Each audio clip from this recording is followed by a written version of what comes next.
चलो हम लोग एक्टिव एक्टिव एब्जॉर्प्शन हो गया था। ओके अब नेक्स्ट विशाल बोर्ड यहाँ पे लगवाए तो मैम को तुम वहां तक पढ़ोगे क्या? आधा चल उमेश फर्स्ट बेंच बुला रहा है फर्स्ट बेंच जल्दी से आओ टाइम पास करना है मैम सर बोलेगा हां मैं बोल ज्यादा नहीं करना आगे वाली की कर सकते हैं हां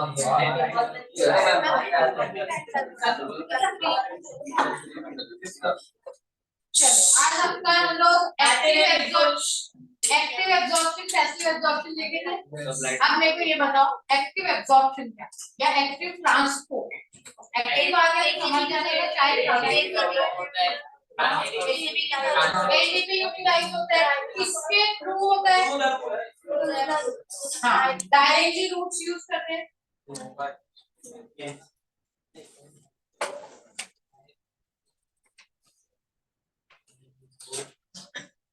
ओके नेक्स्ट एक्टिव एब्जॉर्प्शन में कौन सी ड्राइविंग फोर्स होती है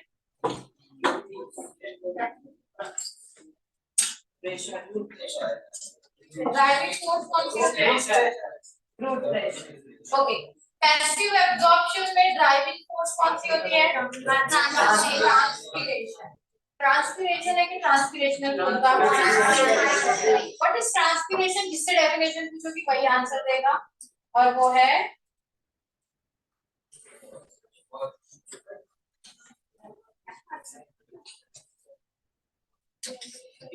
तुम channel yes what is transpiration transpiration of water through slow matter is called transpiration चाहे वर्ड इवेपोरेशन यूज करे या वेपर यूज करो बस आना चाहिए तो loss of extra water in the form of vapour या evaporation of water through stomata word भी आना चाहिए क्यों क्योंकि स्टोमेटा के थ्रू ही एक्स्ट्रा वाटर लॉस होता है वेपर को अच्छा हम लोग एक्टिव ट्रांसपोर्ट पढ़े थे अब हम लोग को यहाँ पे पढ़ना है एक्टिव ट्रांसपोर्ट जो होते हैं ना वो दो टाइप के होते हैं एक को बोलते हैं ऑस्मोटिक एक को बोलते हैं नॉन ऑस्मोटिक इसमें ना अब ऑस्मोटिक और नॉन ऑस्मोटिक मतलब क्या हम लोग मैं किसकी टाइप बता रही हूँ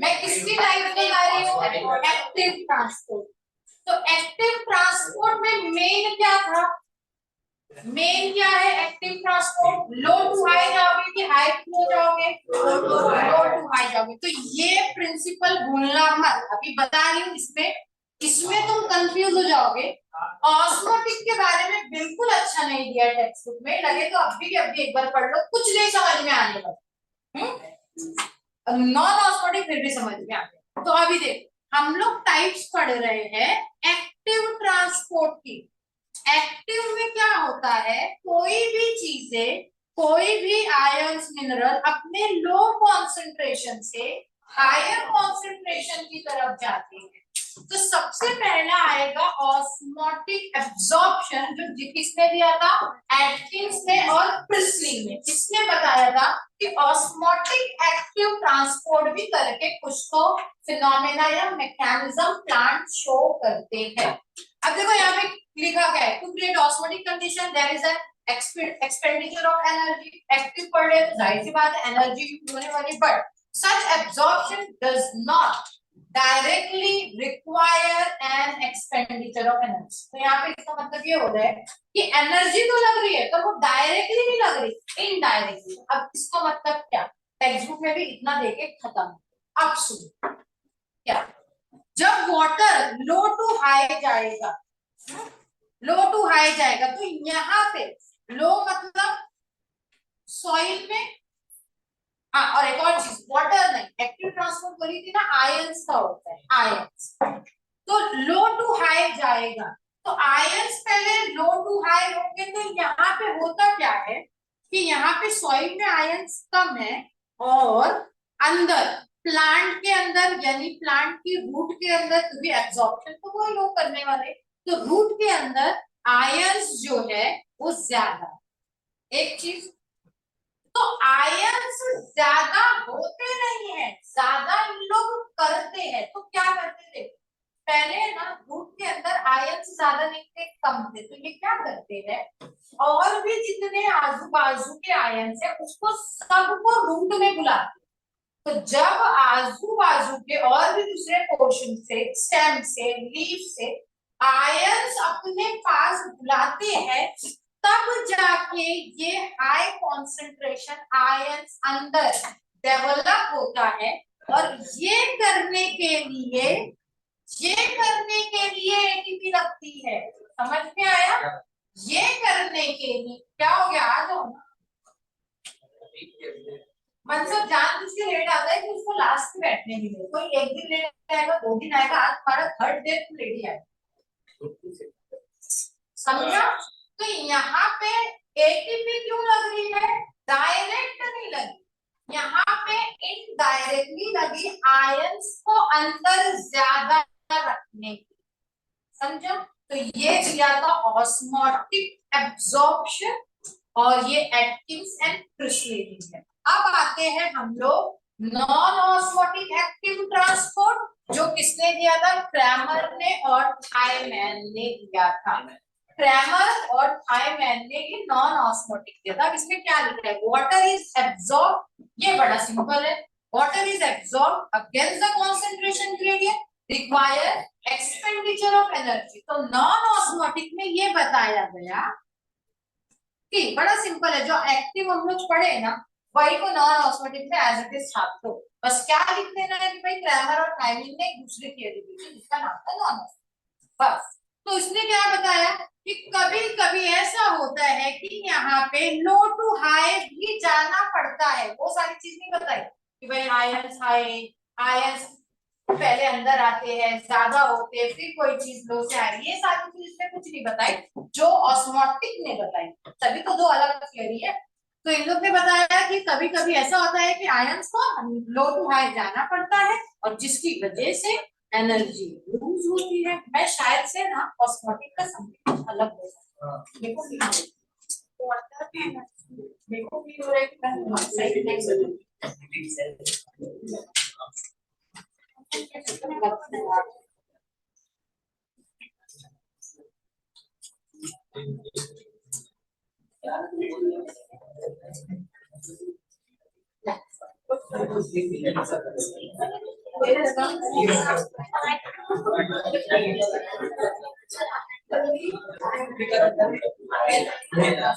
एक सेकेंड,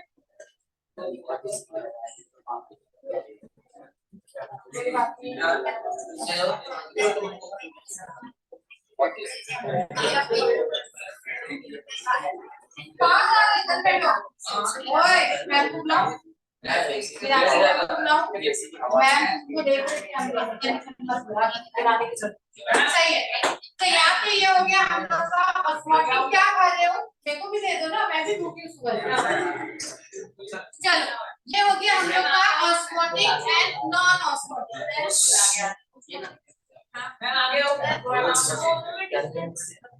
दोनों में डिफरेंस ये है कि यहाँ पे डायरेक्ट एनर्जी लगती है लो टू हाई करने के, यहाँ पे जो एनर्जी में नहीं, मैं कुछ तो गलत कर रही हूँ, इसका मैं बात करूँ चेक कर देखो लग रहा है चलो समझा।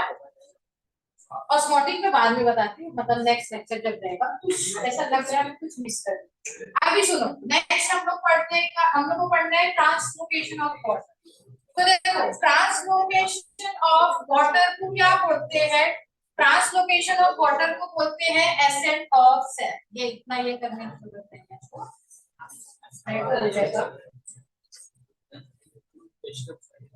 अब नेक्स्ट हमको पढ़ना है ट्रांसलोकेशन ऑफ वाटर। तो ट्रांसलोकेशन ऑफ वाटर को और क्या बोलते हैं पता है? Ascent of cell. एसेंट मतलब अपवर्ड डायरेक्शन में पास करने को बोलते हैं एसेंट। तो यहाँ पे एसेंट वर्ड इसीलिए है क्योंकि रूट नीचे और कहाँ पास करना है, ऊपर जो एरियल पार्ट है, स्टेम, लीफ, फ्लावर, सबको वाटर सप्लाई करना है तो ऊपर जाना पड़ेगा और इसी को बोलते हैं एसेट ऑफ सैप। तो एसेट ऑफ सैप के लिए बहुत सारे अलग अलग साइंटिस्ट ने अलग अलग थियरी बताई है। अलग अलग थियरी क्यों बताए हैं कि भाई प्लांट में सिर्फ एक के हिसाब से एसेट ऑफ सैप मिलता है, क्योंकि asset of SAP against the gravity होता है। ग्रेविटी क्या करती है, कोई भी चीज नीचे खींचती है, लेकिन यहाँ पे पानी ऊपर जा रहा है मतलब ग्रेविटी के अगेंस्ट भी जा रहा है। तो प्लांट में बहुत सारी अलग अलग फोर्सेस होती है जो रिस्पॉन्सिबल होती है सैप को ऊपर भेजने के लिए। किसी ने ये नहीं पूछा मैम सैप क्या है। सैप देखो, जब वाटर एब्जॉर्ब करती है तो वाटर एब्जॉर्ब कर लिए, वाटर के साथ और क्या एब्जॉर्ब करें, कर लिए। अब उनकी बॉडी में पहले से हार्मोन होगा, प्लांट हार्मोन नेक्स्ट चैप्टर वही वो मेरे को पढ़ाना है। हार्मोन होगा, उनके अपने खुद के आयंस होंगे, मिनरल्स होंगे, वो सारी चीज, और जो बाहर से लिए है वो उसका एक पूरा मिक्सचर बना, सॉल्यूशन बना, उसी को क्या बोलते हैं, समझा। हमारे अंदर एक लिक्विड घूमते रहता है, उसका नाम बताओ। तो इनके अंदर जो लिक्विड घूमते रहता है उसका नाम क्या है, हाँ वो कलरलेस होता है, वो ब्लड के जैसा रेड कलर का नहीं। समझा नहीं समझा। सैप मतलब जैसे हमारे अंदर एक लिक्विड है, प्लांट के अंदर भी एक लिक्विड है जो इधर उधर घूमते रहते हैं, उसको बोलते हैं सैप। कभी कभी तुम लोग देखे हो कोई स्टेम को कट करो तो वाइट वाइट या सबसे पानी के जैसा, वो एलोवेरा अलग है। स्टेम काटो, स्टेम वो फ्लावर के उसमें कट करो वाइट वो तो हाँ चलो वो भी एक हिसाब से सही है, वो वाटर स्टोर कर रहे हैं। अभी सुनो, नॉर्मल तुम लोग अगर कोई स्टेम काटते हो जिसमें कुछ निकलेगा तुमको, तो वो एक्चुअली सैप होता है। तो सबका अपना अपना कॉम्पोजिशन होता है। तो सैप में क्या होता है, जो वाटर एब्जॉर्ब करे वो, जो बाहर से मिनरल एब्जॉर्ब करे वो, जो पहले से मिनरल होगा वो भी तो जाके मिक्स हो गया, जो पहले से हार्मोन होंगे वो भी तो जाके मिक्स हो गए, प्लस ऑक्सीजन होगा, प्लस कार्बन डाइऑक्साइड होगी, प्लस उनका फूड होगा। तो ये पूरा एक अंदर जो मिक्सचर बना उनका सैप बोलते हैं। समझा। ओके, तो नेक्स्ट हम लोग को सबसे पहले, अच्छा इसमें तुम लोग की टेक्स्ट बुक में एक वर्ड है रिंगिंग एक्सपेरिमेंट परफॉर्म किया गया, जिससे पता चले कि यहाँ पे जैसे तुम लोग को अभी पता है कि कंडक्शन एसेंट ऑफ सेल कौन करवाता है, फ्लोएम ना, जाइलम। तुमको आज क्यों पता है, पहले एक्सपेरिमेंट किया गया होगा एक चीज, तो वही एक्सपेरिमेंट का नाम क्या है, एक एक्सपेरिमेंट है बहुत सिंपल है, उसको बोलते हैं रिंगिंग एक्सपेरिमेंट। रिंगिंग मतलब संगीत रिंग बनाएंगे, तो देखो रिंगिंग एक्सपेरिमेंट। अच्छा सबको ये पता है ये स्टेम है, स्टेम के लेयर्स पता होगा, एपिडर्मिस, फिर उसके बाद कॉर्टेक्स है, फिर वही साइकिल है, पेरिसाइकिल, फिर पहले फ्लोएम है कि जाइलम है,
मतलब फूड ट्रांसपोर्ट कौन करता है?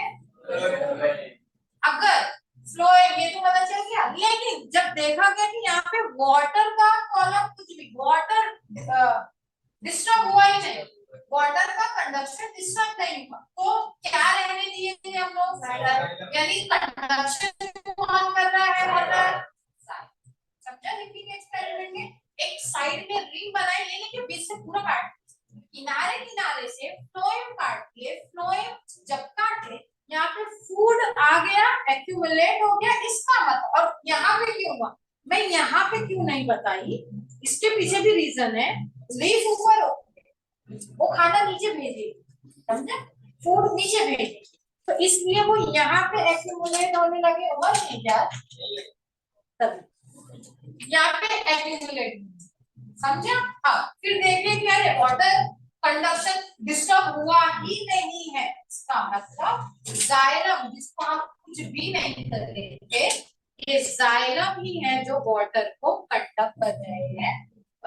इसको बोलते हैं रिंगिंग एक्सपेरिमेंट। इसके बारे में कुछ नहीं किया, जस्ट रिंगिंग एक्सपेरिमेंट के थ्रू पता कंफर्म किया गया कि जाइलम है वाटर कंडक्शन के लिए, फ्लोएम है फूड।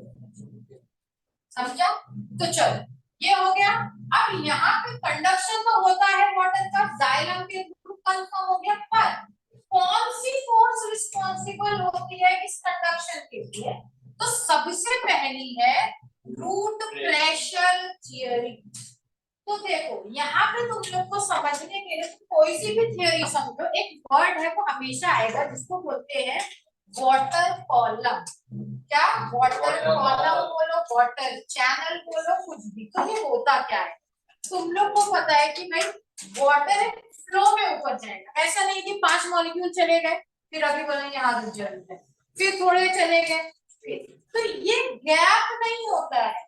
अगर कोई, और नीचे से ऊपर क्यों जा रहे हैं? क्योंकि नीचे रूट है। हाँ, ओके। तो ऊपर जब पास होता है तो ये वाटर, ये जो तुमको ये वाटर की पूरी लाइन दी गई है ना, इसके लिए टर्म होता है वाटर कॉलम। तो अगर सपोज मैं यहाँ पे लीफ बना रही हूँ, तो ये वाटर कॉलम कंटिन्यू होगा तभी ना। यहाँ पे स्टोमेटा है, और स्टोमेटा के थ्रू अब ये यहाँ पे आएगा और वाटर बाहर आए। तो अब एक वाटर कॉलम में बार बार बोलूंगी तो प्लीज समझ जाना कि वाटर को एक फ्लो को बोलते हैं वाटर कॉलम। ये दो टाइप का होता है, कंटिन्यूअस, डिसकंटिन्यूअस, तो समझना पड़ेगा। तो चलो, रूट प्रेशर थ्योरी क्या बताइए, किसने इसको प्रपोज किया? वो वाला प्रपोज नहीं किया, किसने उसको बनाया? हाँ, बड़ी बताई ना, तो देखो यहाँ पे रूट प्रेशर थ्योरी किसने प्रपोज की थी? प्रिस्म। अब देखो यहाँ पे क्या लिखा है, इसको और क्या बोलते हैं? Activity of living cells of root.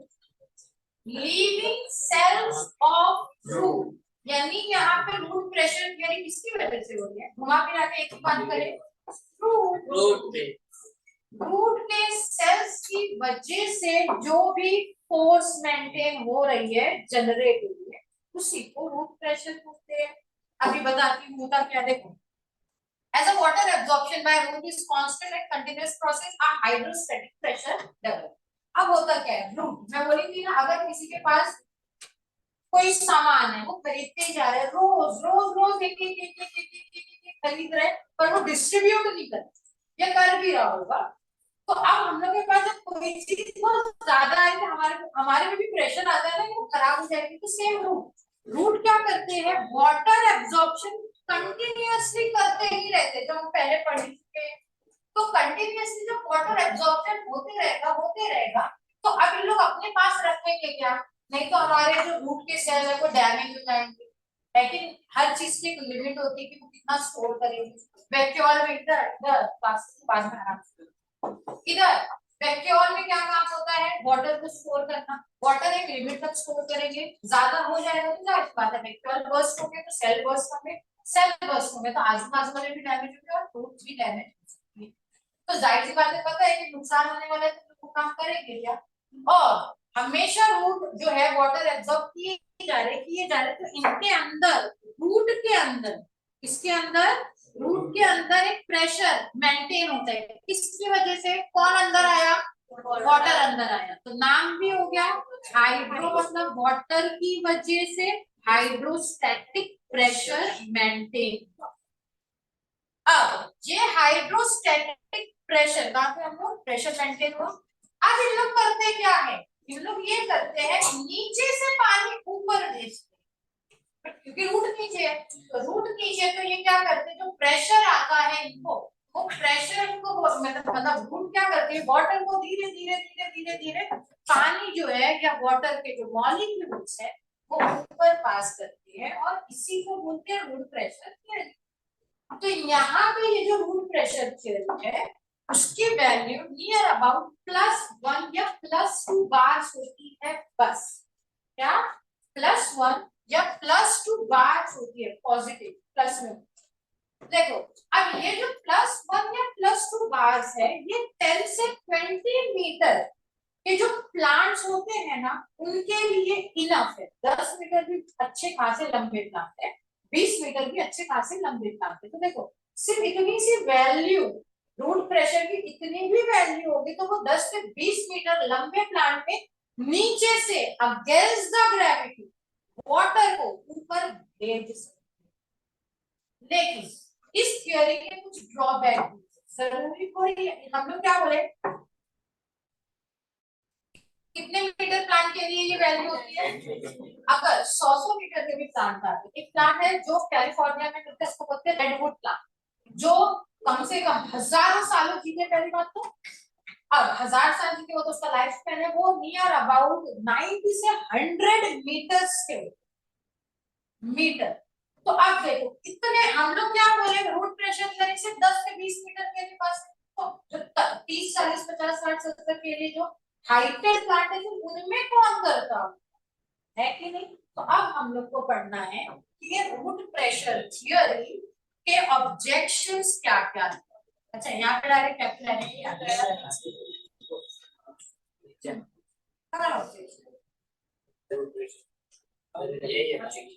अब हम लोग को ऑब्जेक्शन में पढ़ना है। अब देखो ऑब्जेक्शन क्या आया, ऑब्जेक्शन ये आया कि रूट प्रेशर थियरी में ये बताया गया कि 10 से 20 मीटर प्लांट के लिए ये इनफ होते हैं, पर कुछ कुछ प्लांट 100 मीटर के होते तो फिर उनमें कौन सा फिनोमेना काम करता है वाटर को पास करने के लिए, एसेंट ऑफ सैप के लिए। एक ये हाँ रूट प्रेशर थ्योरी में इंपॉर्टेंट कौन है, पर बहुत सारे प्लांट ऐसे होते हैं, कैटमेटिक प्लांट है जिसका नाम है वॉल्फिया, तो ये जो वॉल्फिया प्लांट का नाम है उसमें रूट्स नहीं होती, तो क्या उसमें एसेंट ऑफ सैप नहीं होगा, प्लांट है तो एसेंट ऑफ सैप है तभी तो वो सरवाइव किया होगा, तभी तो हम पढ़ रहे और होता भी है आज भी है। तो ये वॉल्फिया एक जो रूटलेस प्लांट होता है तो उसमें रूट तो है नहीं, तो रूट प्रेशर कहां से जनरेट होगा, लेकिन फिर भी उसमें एसेंट ऑफ सैप है ना है। हाँ ये हो गया। नेक्स्ट और क्या ऑब्जेक्शंस है, देखो ये हो गया not applicable root system root pressure. अब कुछ कुछ जिम्नोस्पर्म्स होते हैं, जैसे कि अभी मैं बताई वो जो रेडवुड प्लांट कैलिफोर्निया में स्पेसिफिकली मिलता है इसलिए मैं कैलिफोर्निया भी बोल, तो ये जो रेडवुड प्लांट है कैलिफोर्निया में मिलता है ये एक तरीके के जिम्नोस्पर्म, जिम्नोस्पर्म जो फ्लावर्स नहीं बना जो सिर्फ और सिर्फ सीड बनाते हैं, 11 का बेसिक है। तो जो जिम्नोस्पर्म है अब इनमें है ना रूट प्रेशर, रूट तो होती है पर pressure zero, root pressure zero. अब जब रूट प्रेशर जीरो है तो इतने लंबे प्लांट में कौन एसेंट ऑफ सैप कर रहे हैं ये भी इस थ्योरी में बताया क्या नहीं, तो ये थ्योरी के कुछ ऑब्जेक्शंस है, ये हो गया नहीं। अब xylem sap under normal condition is under tension, that is it shows a negative hydrostatic pressure। अभी अगर कुछ भी कंडीशन डिफरेंट होती है तो ये जो हाइड्रोस्टैटिक प्रेशर है ये कम ज्यादा हो जाता है। अब जब कम ज्यादा होगा तो डायरेक्टली बेचारे मर थोड़ी जाएंगे, तब भी एसेंट ऑफ सैप होगा तो वो काम करता है। तो इस रूट प्रेशर थ्योरी की कुछ कुछ सही बात भी है, कहीं कहीं सही एप्लीकेबल भी होता है पर कहीं कहीं एप्लीकेबल नहीं। तो हम लोग को टोटल 3 थ्योरी पढ़ना है, तीनों थ्योरी का कुछ ना कुछ अच्छे पॉइंट है और यही माना जाता है कि ये तीनों थियरी एक प्लांट में काम करता है, कभी रूट नहीं है तो दूसरी थियरी काम करेगी। अभी हम लोग पढ़ेंगे फिर बताते हैं क्या कैसे कंडीशन है। अब आते हैं नेक्स्ट कैपिलरी, सबसे इजी थियरी, ये भी कुछ हार्ड नहीं है। अच्छा एक और चीज याद रखना, कहीं पे नहीं दी गई है रूट प्रेशर थियरी, सबसे इंपॉर्टेंट की होती है वाटर कॉलम मेंटेन करना। ये जो कंटिन्यू फ्लो वाटर का दिख रहा है ना, ये तो गोल गोल वाटर के मॉलिक्यूल है। अगर देखो कभी यहाँ पे ये कोई गैस आ गई, हाँ यहाँ पे दो तीन गैस आ गई, तो गैस आ गई तो वाटर कॉलम डिस्टर्ब हो गया, हाँ तो डिस्टर्ब हो गया तो पानी तो नीचे नहीं आ सकता। पानी नीचे आ सकता है क्या? नहीं, क्योंकि तुम लोगों को पता है ऊपर के लोग सक करते ही जाएंगे क्योंकि ट्रांसपीरेशन हो रहा है ना, तो ये प्यासे है तो ये इससे लिए, ये प्यासे इससे लिए, तो पानी तो नीचे नहीं आ सकता। पर रूट प्रेशर जब अगर प्रेशर डालेगी तो ये जो दो है वो ऊपर चले जाएंगे। तो वाटर कॉलम मेंटेन करने के लिए रूट प्रेशर, वाटर कॉलम मतलब क्या? वाटर का कंटिन्यूअस फ्लो। याद है हम लोग पढ़े थे कोहेसिव और एडहेसिव फोर्स, तो भाई कोहेसिव फोर्स होना चाहिए ना तो वाटर के बीच में, तभी ना कंटिन्यू होगा, समझे? ओके अब कैपिलरी, कैपिलरी सुने होंगे। अभी जब तुम लोग का ब्रेक होगा तो सबसे पहले आगे लोग जाएंगे 10 रुपए की टोपी लेके आ जाएंगे, हाँ उसमें जो स्ट्रॉ मिलता है। अगर तुम लोग कभी ध्यान देना, एक हम लोग ग्लास लेंगे, ग्लास में थोड़ा सा कितना भी पानी लेना तुम लोग को, पानी लेंगे और उसके अंदर स्ट्रॉ डालेंगे। जब तुम लोग स्ट्रॉ डालोगे तो सक करने की कोई जरूरत नहीं है, बिना सक किए भी स्ट्रॉ में अपने आप थोड़े अमाउंट का पानी आ जाता है। क्यों आता है? क्यों आता है? क्योंकि कोहेसिव और एडहेसिव फोर्स की वजह से। अगर एक मॉलिक्यूल इस कैपिलरी के वॉल से अट्रैक्ट हुआ तो कैपिलरी की वॉल मतलब एडहेसिव फोर्स, वाटर और एक अलग, ये मैं पहले बता चुकी हूँ, अच्छे से बता चुकी हूँ, आज हम लोग यहाँ पे टाइम नहीं पास करेंगे, नहीं समझेगा तो प्लीज पूछ लेना। हाँ कैपिलरी की वॉल एक अलग मटेरियल है, प्लास्टिक की होगी सपोज, और हमारा वाटर एक लिक्विड है, तो दो अलग सब्सटेंस के बीच में कौन सी फोर्स होती है? अलग सब्सटेंस के बीच में एडहेसिव। अब जब वो एक वाटर मॉलिक्यूल को बुलाया तो दूसरा बोला चल चल तू भी आ जा, तो दूसरा वाटर मॉलिक्यूल आ गया, तो सेकंड थर्ड को बुलाया, थर्ड फोर्थ को बुलाया, फिफ्थ सिक्स, तो दो सेम वाटर मॉलिक्यूल के बीच में जो फोर्स है उसको क्या बोलेंगे? फोर्स। ओके तो अब यही रीजन होता है कैपिलैरिटी में, मींस जो स्ट्रॉ में अपने आप पानी भर गया बिना सक के। तुमको सक नहीं करना है, जस्ट स्ट्रॉ डालना है एक बीकर ग्लास में। अब इसी को बोलते हैं कैपिलैरिटी।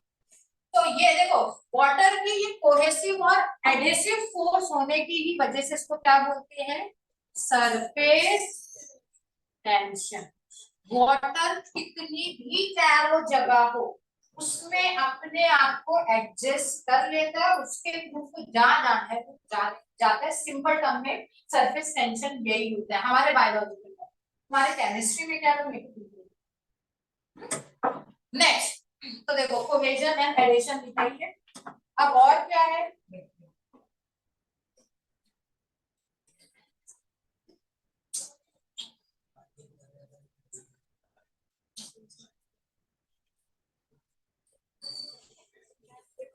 अब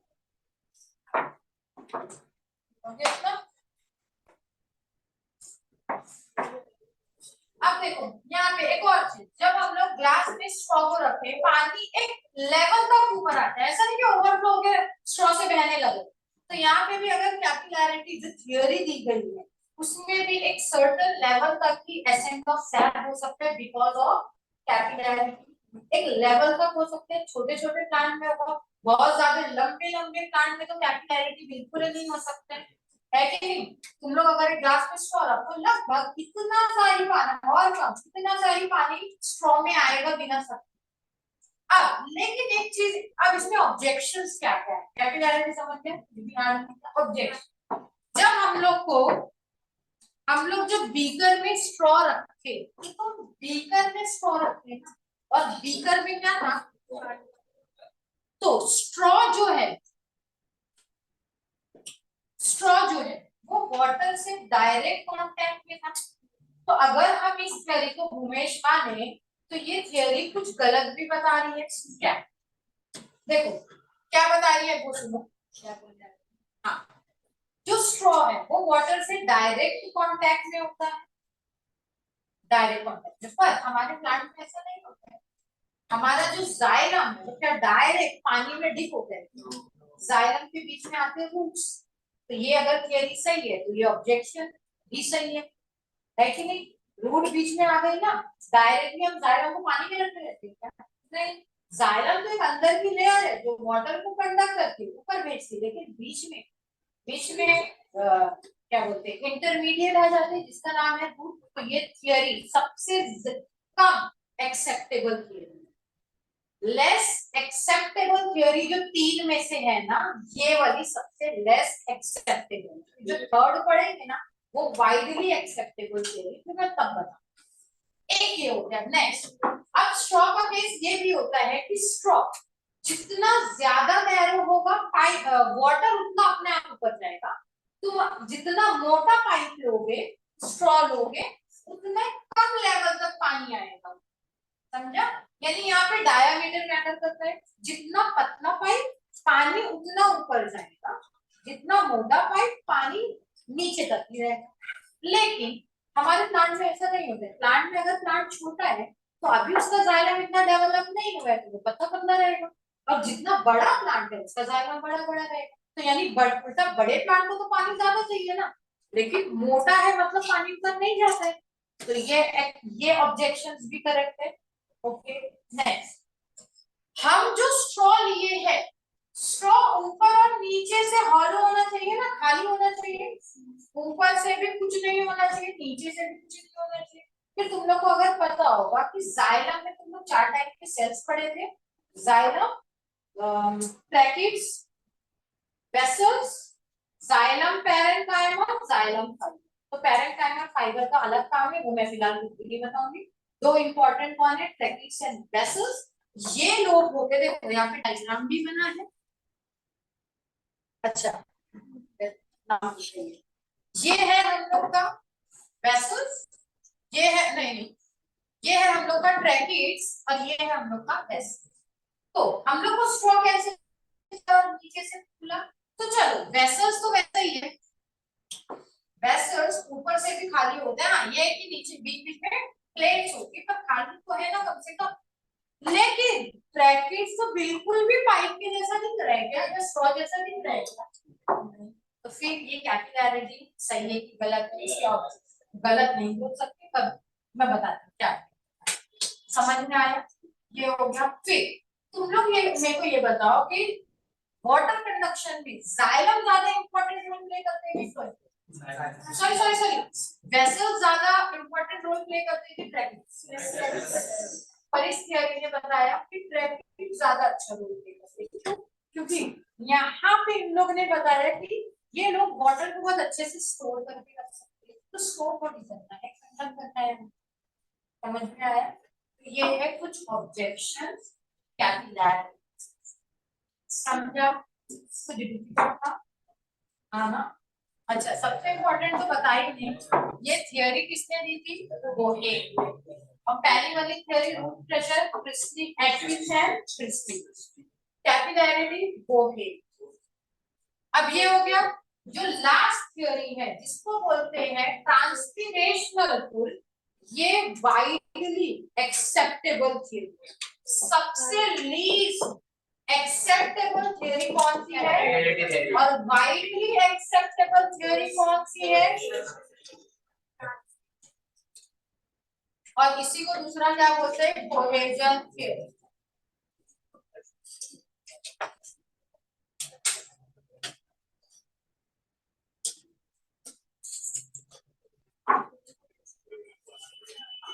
अब कोहेजन थ्योरी ने किसने दिया था? तो ये किसने बताया था? डिक्सन एंड जॉली ने। इसमें भी समथिंग, कोहेजन और एडिशन एंड प्लस ट्रांसपिरेशनल, ये तीन फोर्सेस होती हैं जो इसमें मेजर रोल प्ले करती है। अब इसमें है क्या, तुमको समझ में आ रहा है? कुछ ट्रांसपिरेशन से रिलेटेड है जो हम लोग पढ़ी, मैं एक बार बता ही चुकी हूँ, लेकिन ये है कि तुम लोग को याद तो होगा नहीं।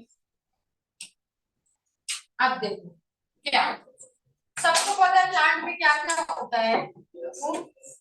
स्टेम जो बड़ा प्लांट है तो उसको ट्रंक बोल सकते हो क्योंकि मैच्योर होगी, स्टेम मोटी हो गई है, मैच्योर हो गई। फिर यहाँ पे फिर लीफ जो है, अच्छा सबका काम ठीक है वो सबको पता है। हम लोग को मेन क्या बात करना है, लीफ में सबको पता है कि कुछ तो फोर्स होते हैं जिसको स्टोमेटा बोलते हैं। वो स्टोमेटा एक्स्ट्रा वाटर लॉस करते हैं और उसी प्रोसेस को बोलते हैं ट्रांसपीरेशन, है कि नहीं? तो ट्रांसपीरेशन समथिंग कुछ होने वाला है, वही है।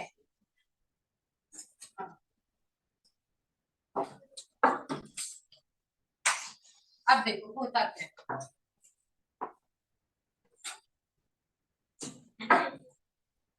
ये है लीफ,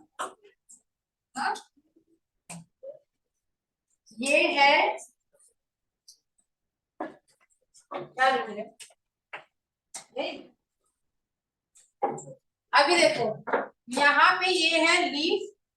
अभी तुम लोग को इस चैप्टर में पता चलेगा, तुम लोग हमेशा पढ़े स्टोमेटा नीचे होता है, पढ़े हो या ऊपर भी पढ़े हो ना। और स्टोमेटा सिर्फ लीफ में नहीं होता, इस चैप्टर में वो सब पढ़े। फिलहाल क्योंकि पढ़ाई नहीं हो तो मैं लीफ पे ही बना। तो चलो स्टोमेटा जो होता है लीफ में होता है, एक स्मॉल सा ओपनिंग होता है। जब इसकी वजह से एक्स्ट्रा वाटर लॉस होता है वेपर फॉर्म में, तो तुम लोग बताओ यहाँ का ये जो फर्स्ट सेल होगा, मैं सबके लिए अलग अलग नहीं बनाऊंगी। सपोज यहाँ के तीनों के जो ये पहले सेल है इनका डीपीडी, इनका डीपीडी कैसा हो जाएगा बोलो ना। अब तुम लोग ही बताओगे, मैं कुछ नहीं बताऊंगी। डीपीडी लो रहेगा। अच्छा मैं क्या बोली, वाटर लॉस हो गया है, लॉस हो गया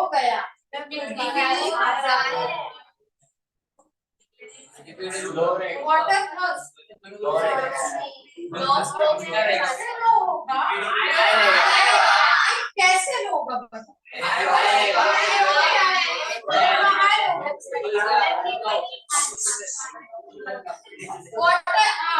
वाटर थर्स्ट।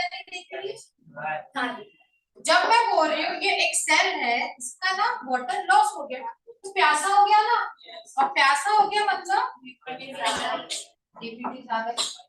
अब जब डीपीटी ज्यादा है तो अभी तो ये जो सेकेंड वाला सेल है उसके पास अपना खुद का वाटर है, तो इसके पास इसकी कोई डीपीटी नहीं, यानी डीपीटी लो है।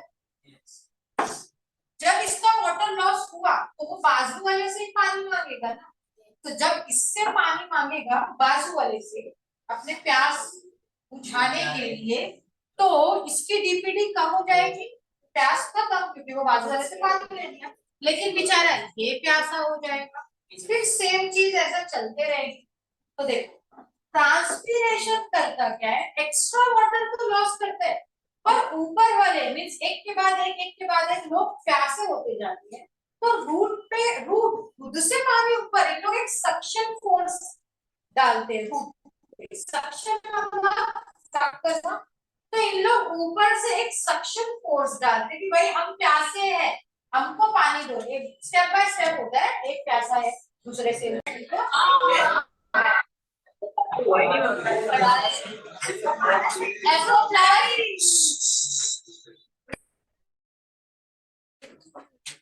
movements. What is mean by ectoplasm path? Last time बताते बताते वही खत्म कर दिया। Echo है sim S by sim।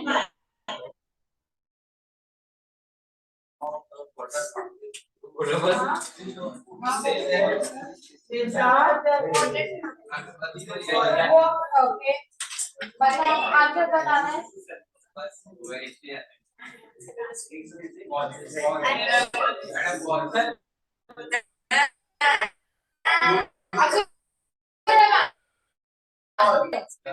What is mean by ectoplasm pathway? What is the एक सेकेंड अब्दुल रहमान बता रहे थे, बोलो तुम सोचते हो। Base and cell wall. बोलू क्या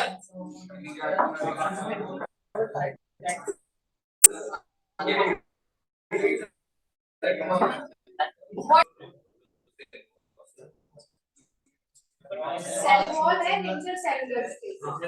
Cell wall and intercellular space is called epitaph. Okay, Abdurrahman को आंसर देना खत्म हो गया क्या? कैसे कैसे? छुट्टी में बिगड़ गए? मैं तो बहुत दिन बाद आई ना। मेरी छुट्टी नहीं।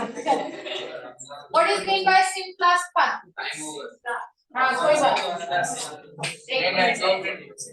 sim class